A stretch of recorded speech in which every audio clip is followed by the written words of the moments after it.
Ernesto Sabato, querido y remoto muchacho.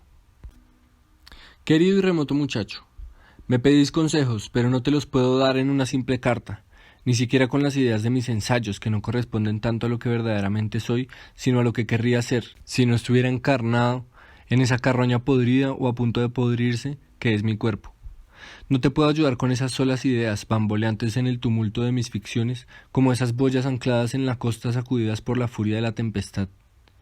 Más bien podría ayudarte, y quizá lo he hecho, con esa mezcla de ideas con fantasmas vociferantes o silenciosos que salieron de mi interior en las novelas, que se odian o se aman, se apoyan o se destruyen, apoyándome y destruyéndome a mí mismo.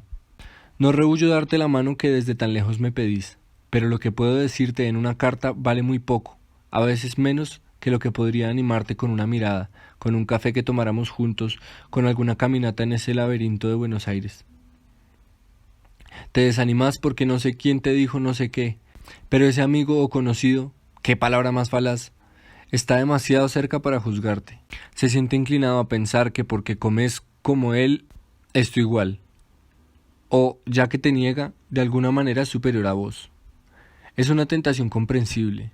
Si uno come con un hombre que escaló el Himalaya, observando con suficiencia la forma en que toma el cuchillo, uno incurre en la tentación de considerarse su igual o superior, tratando de olvidar, que lo que está en juego para ese juicio es el Himalaya, no la comida. Tendrás infinidad de veces que perdonar ese género de insolencia. La verdadera justicia solo la recibirás de seres excepcionales, dotados de modestia y sensibilidad, de lucidez y generosa comprensión. Cuando aquel resentido de Sainte-Beuve afirmó que jamás ese payaso de Stendhal podría hacer una obra maestra, Balzac dijo lo contrario. Pero es natural. Balzac había escrito la comedia humana y ese caballero una novelita cuyo nombre no recuerdo. De Brahms se rieron gentes semejantes a Sainte-Beuve, mientras que Schumann, el maravilloso Schumann, el desdichadísimo Schumann, afirmó que había surgido un músico del siglo. Es que para admirar se necesita grandeza, aunque parezca paradójico. Y por eso tan pocas veces el creador es reconocido por sus contemporáneos. Lo hace casi siempre la posteridad, o al menos esa especie de posteridad contemporánea que es el extranjero, la gente que está lejos, la que no ve cómo te vestís. Si esto les pasó a Stendhal y Cervantes, ¿cómo podés desanimarte por lo que diga un simple conocido que vive al lado de tu casa? Cuando apareció el primer tomo de Proust, después que Gide tirara los manuscritos al canasto, un cierto Henri Guion escribió que ese autor se había encarnizado en hacer lo que es propiamente contrario de una obra de arte, el inventario de sus sensaciones, el censo de sus conocimientos, en cuadro sucesivo, jamás de conjunto, nunca entero, de la movilidad de los paisajes y las almas. Es decir, ese presuntuoso critica lo que es la esencia del genio proustiano. ¿En qué banco de la justicia universal se pagará a Brahms el dolor que sintió, que inevitablemente hubo de sentir aquella noche en que él mismo tocaba el piano en su primer concierto para piano y orquesta, cuando lo silbaron y le arrojaron basura?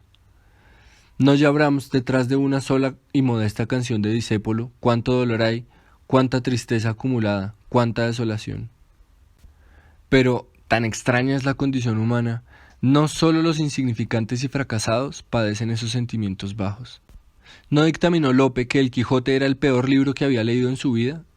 ¿No silenciaba Goethe a poetas que eran tan notables como él, mientras elogiaba a otros de tercera categoría, con lo cual ponía por debajo de ellos a espíritus que en el fondo envidiaba? Pero volvamos a tus dudas. Me basta con leer uno de tus cuentos para saber que un día llegarás a ser importante. Pero, ¿estás dispuesto a sufrir esos horrores? Me decís que estás perdido o vacilante, que no sabes qué hacer, que yo tengo la obligación de decirte una palabra. Una palabra. Tendría que callarme, lo que podrías interpretar como una atroz indiferencia. O tendría que hablarte durante días, o vivir con vos durante años, y a veces hablar y a veces callar o caminar juntos por ahí sin decirnos nada, como cuando se muere alguien que queremos mucho, y cuando comprendemos que las palabras son irrisorias o torpemente ineficaces. Solo el arte de los otros artistas te salva en esos momentos, te consuela, te ayuda.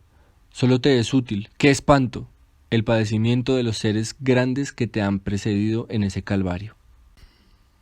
Es entonces cuando, además del talento o del genio, necesitarás de otros atributos espirituales.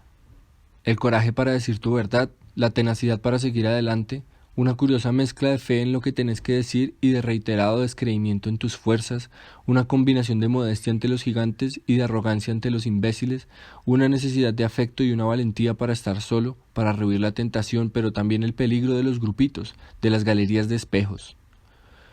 En esos instantes te ayudará el recuerdo de los que escribieron solos, en un barco como Melville, en una selva como Hemingway, en un pueblito como Faulkner.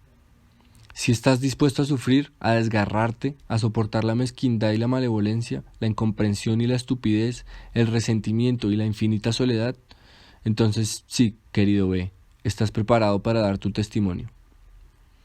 Pero para colmo, nadie te podrá garantizar lo por venir en que cualquier caso es triste, si fracasás, porque el fracaso siempre es penoso, y en el artista trágico, si triunfás, porque el triunfo es una especie de vulgaridad, una suma de malentendidos, un manoseo, convirtiéndote en esa asquerosidad que se llama un hombre público, y con derecho, un chico, como vos mismo eras al comienzo, te podrá escupir. Y también deberás aguantar esa injusticia, agachar el lomo y seguir produciendo tu obra como quien levanta una estatua en un chiquero. Lee a Pavese. Haber vaciado por entero de vos mismo, porque no solo has descargado lo que sabes de vos, sino también lo que sospechás y suponés, así como tus estremecimientos, tus fantasmas, tu vida inconsciente, y haberlo hecho con sostenida fatiga y tensión, con cautela y temblor, con descubrimientos y fracasos. Haberlo hecho de modo que toda la vida se concentrara en ese punto y advertir que es como si no lo acoge y da calor un signo humano, una palabra, una presencia, y morir de frío, hablar en el desierto, estar solo día y noche como un muerto. Pero sí, oirás de pronto esa palabra, como ahora donde esté Pavese oye la nuestra. Sentirás la anhelada presencia, el esperado signo de un ser que desde otra isla oye tus gritos, alguien que entenderá tus gestos, que será capaz de descifrar tu clave. Y entonces tendrás fuerzas para seguir adelante. Por un momento no sentirás el gruñido de los cerdos. Aunque sea por un fugitivo instante, sentirás la eternidad. No sé cuándo, en qué momento de desilusión, Brahms hizo sonar esas melancólicas trompas que oímos en el primer movimiento de su primera sinfonía. Quizá no tuvo fe en las respuestas porque tardó 13 años, para volver sobre esa obra. Habría perdido la esperanza, habría sido escupido por alguien, habría oído risas a sus espaldas, habría creído advertir equívocas miradas. Pero aquel llamado de las trompas atravesó los tiempos y de pronto, vos o yo, abatidos por la pesadumbre, las oímos y comprendemos que, por deber hacia aquel desdichado, tenemos que responder con algún signo que le indique que lo comprendimos. Estoy mal ahora. Mañana o dentro de un tiempo seguiré.